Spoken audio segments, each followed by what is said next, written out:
नमस्कार, मैं TU news से आपके साथ। आज जो अखिल भारतीय खेत मजदूर की राज्य स्तर की जो कन्वेंशन थी, उसमें क्या एजेंडा था, ये बताइए? आज सीधा एजेंडा था कि देश चुनाव में है और पिछले 10 सालों में जो देश की हालत भाजपा सरकार ने कर दी है।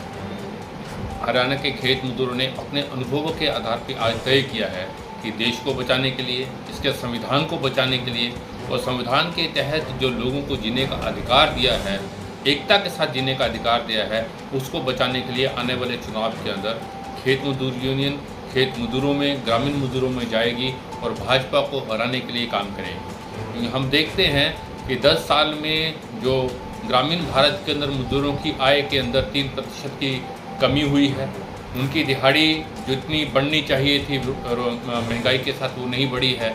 खेत मजदूर पूरे देश के अंदर आत्महत्याएं करने के लिए मजबूर हो रहे हैं। मनरेगा जो सबसे बड़ा एक साधन था आजीविका का, उसके ऊपर खुला हमला केंद्र सरकार ने कर रखा है और जिसका सबसे बड़ा कारण है बजट के अंदर निरंतर कमी, दिहाड़ी की कमी, समय पे काम ना मिलना। और इसके साथ जो जाति के और धर्म के आधार पे हमारे समाज को बांटा है पिछले 10 सालों में भाजपा ने, वो हमारे देश के लिए बहुत घातक है। इन मुद्दों को लेकर खेत मजदूर यूनियन पर्चे के माध्यम से, मीटिंगों के माध्यम से पूरे प्रदेश में प्रचार करेगी और जो भी कैंडिडेट भाजपा को हरा पाएगा उसके पक्ष में काम करेगी और ये तय करेगी कि एक भी सांसद हरियाणा से भाजपा का संसद में न पहुंचे। उसको राजनीतिक उसका रूपांतरण किया जाए और जो उसकी जड़ है उसको ही खत्म किया जाए, नहीं तो 5 साल और हमें लगातार आंदोलन में रहना पड़ेगा। क्योंकि अब चुनाव पिछले 3 साल से 4 साल से बोल रहे हैं कि अदानी अंबानी की सरकार वो पहचान करवा दी है, अब समय है कि उसको हराना है और उसके लिए हम लोग यहाँ पर इकट्ठे। लोग बड़े चिंतित हैं कि बहुत विपरीत समय है, बहुत बड़ी स्थिति है। मैं ऐसा नहीं मानता।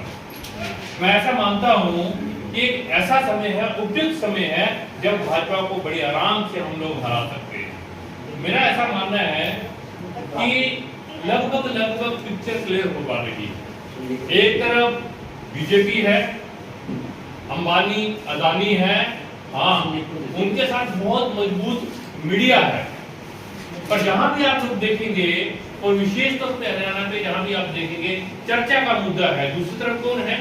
दूसरी तरफ है आम जनता और आम जनता की पार्टियां जो बोल रही है बीजेपी को हराना है। मुझे लगता नहीं आपातकाल से पहले ऐसा कभी हुआ हो कि जो बीजेपी को हराएगा वो जनता के साथ है। लड़ाई क्लियर है कि बीजेपी देश की शत्रु है और जनता ने बीजेपी को हराना है।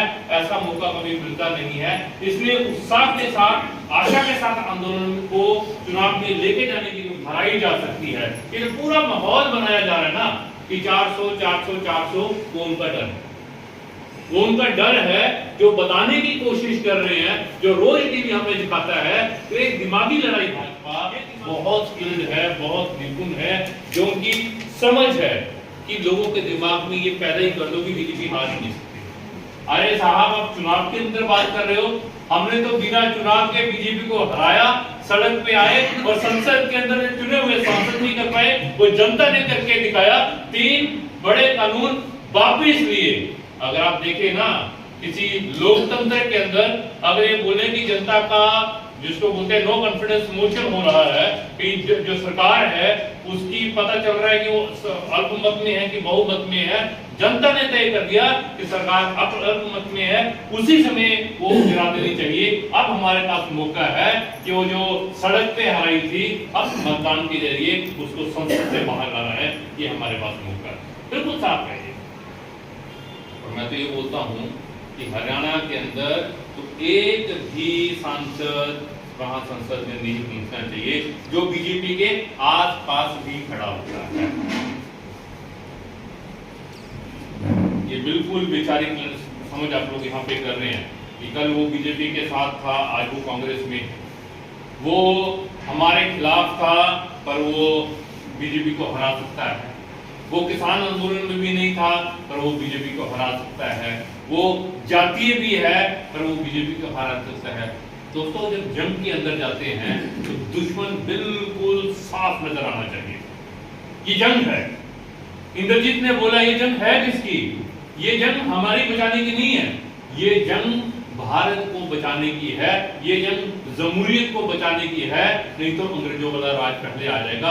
और ये जनता को बिल्कुल खुले तौर पे बोलने की जरूरत है, ये हम नहीं बोल रहे, ये तो भाजपा के लोग बोल रहे हैं ना कि 24 में जीते तो दोबारा चुनाव नहीं होंगे। ये भाजपा के लोग बोल रहे हैं कि 24 में जीते तो जो आपका संविधान है जिसके आधार पे हम लोग यहाँ पर बैठ पा रहे हैं वो खत्म कर देंगे। इसलिए ये लड़ाई बिल्कुल साफ है और उसमें एकमात्र शत्रु है वो है भाजपा और उसका एनडीए। और जब जंग के अंदर जाते हैं हथियार कहां से आ रहा है, अमेरिका से आ रहा है कि चीन से आ रहे हैं, ये थोड़े देखते हैं, सिर्फ ये देखते हैं कि गोली यहां से निकलेगी और जो दुश्मन है उसकी छाती को पार करके चले जाएगी, तब नहीं सोचा जाता। इसलिए हरियाणा में भी बिल्कुल साफ समझ के साथ जाना है कि जब तय होगा कि वहां पे बीजेपी का उम्मीदवार है, जो भी उसको हराएगा, कोई इफ नहीं, कोई बट नहीं, कोई किंतु नहीं, कोई परंतु नहीं, हमने उसके साथ खड़ा होना है और दुश्मन को हराना है। तमाम चीजें दिमाग से निकाल देनी है। हमारी राजनीति बिल्कुल स्पष्ट है, हमारी राजनीति ये भी स्पष्ट है कि जो उनको हराने वाला है उसके खिलाफ भी बाद में हमें खड़ा होना पड़ेगा, क्योंकि हमें पता है कि हम तो आंदोलन से ही कुछ हासिल कर पाएंगे, पर आंदोलन करने का अधिकार बचा पाएंगे, आंदोलन कर पाएंगे। इसलिए भाजपा को अपनाना है, बिल्कुल साफ शब्दों में हमें जनता के अंदर जाना चाहिए। और आज की डेट में तो किंतु परंतु हमारे दिमाग में आना ही नहीं चाहिए। लड़ाई शुरू हो चुकी है ना, चुनाव तो शुरू हो गए, चुनाव उस दिन थोड़े हो गए जिस दिन नामांकन भरेंगे हम तो पीछे हैं, अब चुनाव के अंदर है। पर चुनाव में जाने के लिए हम बीजेपी नहीं है ना कि बोलेंगे इस धर्म का है, इस जाति का। अब ये चर्चा आ रही थी कि जाट बनाम ये करेंगे वो करेंगे, हम भी अपनी चर्चा लेके जाएंगे। हम बीजेपी बनाम गैर बीजेपी करेंगे। वो जाट है, दलित है, राजपूत है, ब्राह्मण है, जब वो बीजेपी के साथ खड़ा है वो हमारा नहीं है, वो हमारा दुश्मन है। जो बीजेपी के खिलाफ है वो किसी भी जाति का है, वो हमारे साथ खड़ा है। बिल्कुल ये पोलराइजेशन के साथ जाना पड़ेगा, इस ध्रुवीकरण के साथ जाना पड़ेगा और यही हमारी बात के अंदर जाना है।